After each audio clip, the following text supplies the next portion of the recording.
दोस्तों stock market की language में अगर देखा जाए तो दो ऐसे इंपॉर्टेंट वर्ड हैं जो अगर किसी भी स्टॉक में या किसी भी इंडेक्स में हावी हो जाते हैं तो उस स्टॉक या उस इंडेक्स का प्राइस एकदम से ट्रिगर हो जाता है। इन दोनों वर्ड का नाम है, सबसे पहला जो वर्ड है हमारा वह है डर। डर एक ऐसी चीज़ है, अगर किसी भी स्टॉक या इंडेक्स पे हावी हो गया तो उसका स्टॉक या इंडेक्स का प्राइस जो है वो ट्रिगर हो जाएगा। और जो सेकंड वर्ड है हमारा बहुत इंपॉर्टेंट है, जो है लालच। अगर ये किसी भी स्टॉक या इंडेक्स में आ जाता है लोगों के अंदर, तो उस इंडेक्स या स्टॉक का प्राइस एकदम से ट्रिगर होता है। कहने का मतलब यहाँ पे सिंपल है, अगर किसी भी स्टॉक या किसी भी इंडेक्स में ये दोनों वर्ड हावी हो जाते हैं तो वहाँ पे उस स्टॉक के प्राइस में एकदम से उछाल आता है या एकदम से गिरावट आती है। यानी कहने का मतलब है, जो अगर स्टॉक है वो या तो एकदम से डाउन साइड जा सकता है या तो एकदम से अप साइड जा सकता है। अगर ये दोनों चीज़ें नहीं है किसी भी स्टॉक में या इंडेक्स में तो बहुत आराम से वो साइडवेज मूवमेंट ही देता है।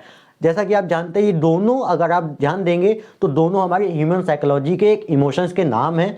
ये दोनों बहुत अच्छे इमोशंस हैं, लेकिन हमारी ट्रेडिंग जर्नी में ये हमारे दुश्मन होते हैं। याद रखिएगा, इन इमोशंस को कंट्रोल करने के लिए हम जिस टेक्निक का यूज़ करते हैं स्टॉक मार्केट में, उस टेक्निक का नाम है हमारा टेक्निकल एनालिसिस। तो आज की इस वीडियो में हम टेक्निकल एनालिसिस को ही सीखने वाले हैं। सो हेलो दोस्तों, दिस इज मोहित फ्रॉम नमस्ते ट्रेडिंग। आप सभी का अपने वीडियो पे, अपनी टेक्निकल एनालिसिस की सीरीज पे स्वागत करता हूं। और दोस्तों, हम टेक्निकल एनालिसिस का एक एग्जांपल पहले ले चुके हैं कि टेक्निकल एनालिसिस कैसे फॉर्म होता है। अब हम सीखने वाले हैं टेक्निकल एनालिसिस को एक एग्जांपल के तरीके से। तो दोस्तों, टेक्निकल एनालिसिस के एग्जाम्पल को समझने से पहले आपको एक पॉइंट ऑफ व्यू अपना डेवलप कर लेना चाहिए कि टेक्निकल एनालिसिस में कुछ एलिमेंट्स हैं वो प्राइस के एलिमेंट्स इंक्लूड होते हैं। जैसा कि आपको पता है, टेक्निकल एनालिसिस हो या फंडामेंटल एनालिसिस, सारी चीज़ें स्टॉक मार्केट में प्राइस के ऊपर ही काम करते हैं। किसी भी स्टॉक का प्राइस ही ट्रिगर होता है, आपको पता है। तो प्राइस के कुछ एलिमेंट्स आपको ऐसे पता होने चाहिए। आपका एक पॉइंट ऑफ व्यू इस तरीके से होना चाहिए कि आपको पता हो कि किस स्टॉक में, किस इंडेक्स में आपको कहाँ पे एंट्री लेनी है और किस इंडेक्स में आपको कितनी देर तक वहाँ पे एग्जिट नहीं करना है या कहाँ पे एग्जिट करना है, और कितने का आपका टारगेट होगा, एक्सपेक्टेड आपका टारगेट कितने का हो सकता है, और किस स्टॉक प्राइस में या किस इंडेक्स में आपको कितने का लॉस यानी स्टॉप लॉस बुक करना है।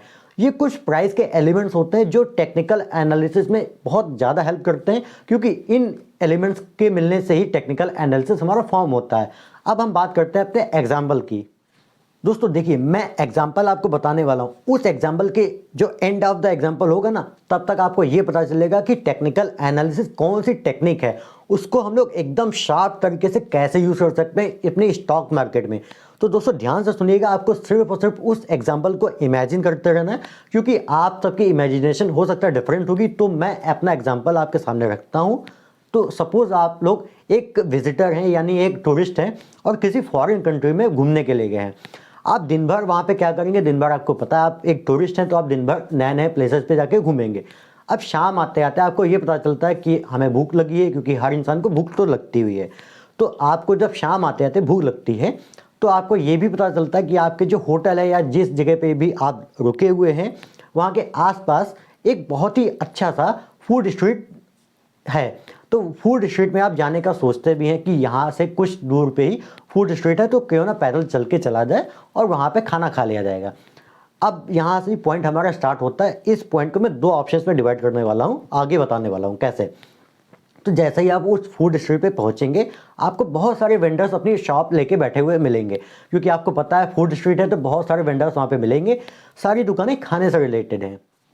अब आपके सामने प्रॉब्लम ये आती है कि आपके सामने बहुत सारे वेंडर्स मौजूद हैं, तो आपको ये नहीं पता है, क्योंकि आप उस जगह पे एकदम से नए हैं, उस प्लेस पे एकदम से नए हैं। तो आप किसी भी वेंडर के पास जाकर के ये नहीं पूछ सकते हैं कि आपका खाना क्या सबसे अच्छा है या आपके खाने में क्या क्या चीज़ें हैं। ये सारी चीज़ें आप तो सारे वेंडर से नहीं पूछ सकते हैं, और ना ही आप ये किसी भी पर्सन से पूछ सकते हैं कि यहाँ पे किसका खाना सबसे अच्छा होगा, क्योंकि आपको उस जगह की शायद लैंग्वेज भी नहीं आती है। तो अब आपके सामने पॉइंट, सबसे पहला ऑप्शन ये आता है कि या तो आप इस ऑप्शन को चूज़ करिए कि आप जितने भी वेंडर्स हैं आपके सामने, 100 हो सकते हैं, 50 हो सकते हैं, 60 कितने भी हो सकते हैं, आप हर एक वेंडर पे जाइए, हर एक वेंडर की शॉप पे जाइए, उनसे ये पूछिए कि आपकी शॉप पे क्या इंग्रेडिएंट्स आप यूज़ करते हैं, किस टाइप का फूड आप तैयार करते हैं, किस तरीके से आप तैयार करते हैं, और हो सकता है आप उस फूड को टेस्ट भी कर लें। तो ऐसे करके आप कुछ वेंडर्स पे आप विजिट करके ये पता कर सकते हैं। लेकिन क्या आपने ये सोचा है कि अगर आप इस तरीके से इस मेथड को अपनाते हैं तो आपका बहुत ज़्यादा टाइम कंज्यूम होने वाला है। और हो सकता है क्योंकि बहुत ज़्यादा वेंडर्स वहाँ पे अवेलेबल हैं, तो हो सकता है आपका जो बेस्ट ऑफ द फूड होगा ना, वो वेंडर आपके हाथों से छूट जाए। यानी जिसका टेस्ट सबसे ज़्यादा अच्छा होगा, हो सकता है आप उसके टेस्ट को मिस कर दें। क्योंकि आप हर एक वेंडर के पास जा कर के ये तो नहीं कर पाएंगे, क्योंकि आपके सामने 100 वेंडर्स है, तो आप 100 वेंडर्स को एक ही टाइम पे जज नहीं कर पाएंगे कि किस वेंडर का खाना कितना अच्छा है, या किस वेंडर की डिलीशियस से जो डिश है वो बहुत ही ज़्यादा डिलीशियस है, या किसका जो नेचर है वो जो भी है उसका दुकान का, वो आप इतनी जल्दी डिसाइड नहीं कर पाएंगे। और ये मेथड जो आपका है वो बहुत ही ज़्यादा टाइम कंज्यूमिंग होने वाला है, क्योंकि आपको खाना है वहाँ पे खाना है, तो आप इस मेथड को अवॉइड करना ही चाहेंगे। अब आते हैं हम अपने दूसरे ऑप्शन पे।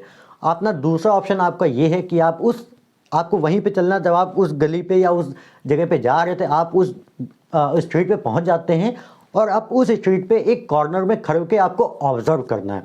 क्योंकि हमारा सेकंड ऑप्शन है, तो सेकंड ऑप्शन में हम एक टेक्निक यूज़ करने वाले हैं। वो टेक्निक हमारी ये है, आपको एक कॉर्नर पे स्टैंड करना है, और स्टैंड होने के बाद आपको ये ऑब्जर्व करना है कि जितने भी वेंडर्स हैं उसमें से सबसे ज़्यादा वेंडर कौन सा ऐसा है जो सबसे मैक्सिमम ऑफ द नंबर, यानी many of the number customers को वो अट्रैक्ट कर सकता है। कहने का यहाँ पे सिंपल सा मतलब है, आपको पता है जो भी वेंडर सबसे ज़्यादा कस्टमर्स को अट्रैक्ट कर सकता है, हो सकता है उसका खाना बहुत ही अच्छा होगा, बहुत ही ज़्यादा डिलीशियस होगा। तो जैसा कि आपने अभी देखा, मैंने एक टेक्निक यूज़ करके आपको सिंपल से 2 से 3 सेकंड में आपको ये बता दिया कि आप इस तरीके से कैसे बहुत अच्छे तरीके से वेंडर्स का पता लगा सकते हैं कि कौन सा वेंडर ज़्यादा प्रॉफिट दे रहा है मुझे, और मुझे किस वेंडर के पास या किसकी शॉप में मुझे जाना चाहिए।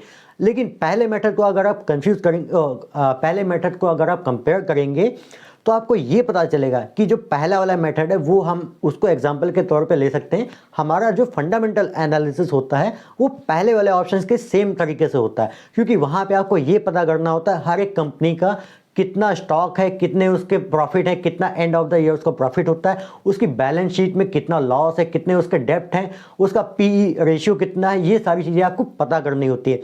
लेकिन आपको ये भी पता है कि आज के टाइम पे ये सारी चीज़ें पता करना हमारा बहुत ज़्यादा टाइम कंज्यूमिंग हो जाता है हमारे लिए। इसके अलावा अगर हम सेकंड चीज़ की बात करें, सेकंड ऑप्शन की अपने बात करें, तो वहीं आपको ये पता चलेगा कि आप एक ऑप्शंस को लेके, यानी एक टेक्निक को लेके आपने बहुत ज़्यादा स्मार्ट तरीके से ये पता लगा लिया कि कौन सा कस्टमर या कौन सी कंपनी आपको ज़्यादा प्रॉफिट देने वाली है, क्योंकि वहाँ पे वॉल्यूम यानी नंबर ऑफ कस्टमर ज़्यादा थे, वो कंपनी ज़्यादा नंबर ऑफ कस्टमर्स को ज़्यादा अट्रैक्ट कर रही थी।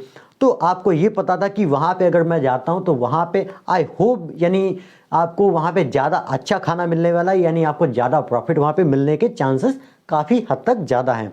तो इस तरीके से आपने सीखा होगा यहाँ पे आई थिंक कि टेक्निकल एनालिसिस हमारी जो ट्रेडिंग जर्नी है वहाँ पे किस तरीके से बहुत इंपॉर्टेंस रखता है। दोस्तों, टेक्निकल एनालिसिस के कुछ अजम्पशंस भी हैं। कुछ अजम्पशंस के नाम मैं बता देता हूँ। सबसे पहला अजम्पशन ये है कि मार्केट डिस्काउंट्स एवरीथिंग। याद रखिएगा, market discounts everything. Second assumption हमारा ये है कि the how is more important than why. याद रखिएगा, ये दूसरा अजम्पशन है हमारा। थर्ड अजम्पशन ये है कि प्राइस मूव्स इन ट्रेंड्स। ये थर्ड अजम्पशन हो गया। और जो फोर्थ अजम्पशन है हमारा वो ये कि history tends to repeat itself. ये चार ऐसे अजम्पशंस हैं जो हमारी वीडियो में बहुत इंपॉर्टेंट होने वाले हैं, और टेक्निकल एनालिसिस में इनका बहुत ज़्यादा इंपॉर्टेंट रोल है। तो प्लीज़ वीडियो को और आगे देखने के लिए चैनल को सब्सक्राइब कर लीजिए और वीडियो को लाइक कर दीजिए अगर आपने वीडियो अभी तक देखा है। हम आपसे मिलते हैं नई वीडियो में इन अजम्पशंस के साथ में। तब तक के लिए थैंक यू फॉर वॉचिंग।